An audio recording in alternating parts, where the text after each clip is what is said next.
Then we come to Andy. Andy was a keen athlete when he was at school. And one day his games teacher, with a wonderful name straight out of Harry Potter of Mr. Horrobin, Mr. Horrobin sat Andy and his year group down and he introduced them to the sport of rugby. And Andy loved the sound of it. And Mr. Horrobin went through the tactics and the strategies and the rules and the positions. And Andy just listened. And when Mr. Horrobin got to the position of hooker, I don't know how many rugby players and rugby fans we've got here, but when he got to the position of hooker, he said, he described it in one sentence that just got Andy. He said, "You have to have a screw loose to play here." And Andy went, "That's the one for me." So Andy played hooker for his school, and he was a very successful, very good rugby player.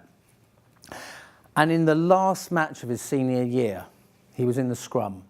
So for those of you who aren't rugby fans, that's when everyone binds together and the hooker's right in the middle of it.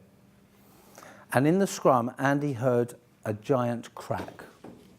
Then he heard a really loud scream. Then he realised it was him. And he lay on the turf and everything happened around him. He could see the looks of concern on the faces of all of his teammates and friends. He could hear the sirens in the background. He could hear the air ambulance up above. Everything happened in slow motion. They transported him in genuine slow motion because they were so worried about any sudden movements. And he went to hospital and he had a horrific operation to try and fix his spinal injury. But Andy told me that wasn't the worst day of his life. Breaking his neck in that rugby match, having a terrible spinal injury, was not the worst day of his life. Worst day of his life came 5 days later.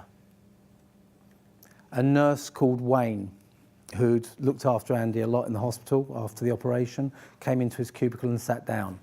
And Wayne said, "Andy, I've heard that you're talking about walking out of here. I'm afraid you're never going to walk again." Now, Andy's 18 years old. If any of us heard those words, that would be painful. He was 18 years old. He was an athlete. He was a sportsman.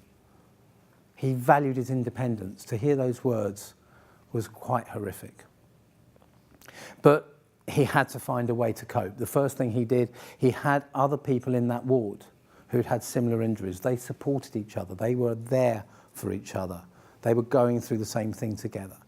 But when he left the hospital, they couldn't help each other. Those ties soon dissipated because none of them had the experience of the outside world that they could share with each other, that they could learn from each other, they could help Andy. He needed a new group. During his rehabilitation, Andy was introduced to a sport which has become quite well known in the Paralympics, known as murder ball. Originally, for the Paralympics, it was renamed wheelchair rugby.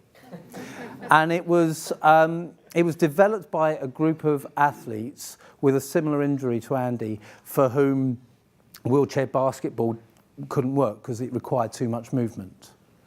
And Andy loved it, absolutely loved it. And he told me about the first time he went to training.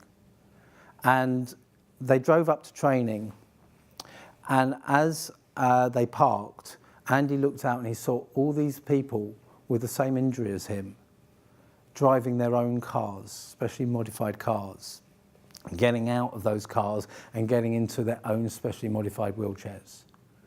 And he just thought, "You guys rock. I want to be like you."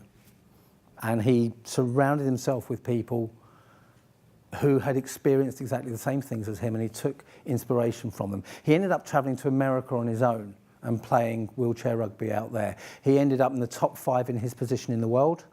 He captained Team GB. He played in 3 Paralympics, 3 World Games, 5 European Championships. He's well known in the sport of wheelchair rugby. But all of that came from the support of people around him. I need to read this out because I want to get this quote absolutely right. And he said to me, "It's absolutely vital that when you're faced with extreme adversity, you can turn to a group of people who have been in that position.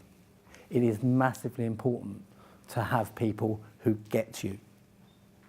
We need people around us who get us, who understand what we're going through, who can empathise, who can sympathise, but who can also challenge, who can push, who know when to push and how much to push. We need to get the balance. In my talks on networking strategy, I talk about the importance of having a diverse network. You know, you can't have people just like you, because then you just get the same solutions. But you do need those people who understand, who get it.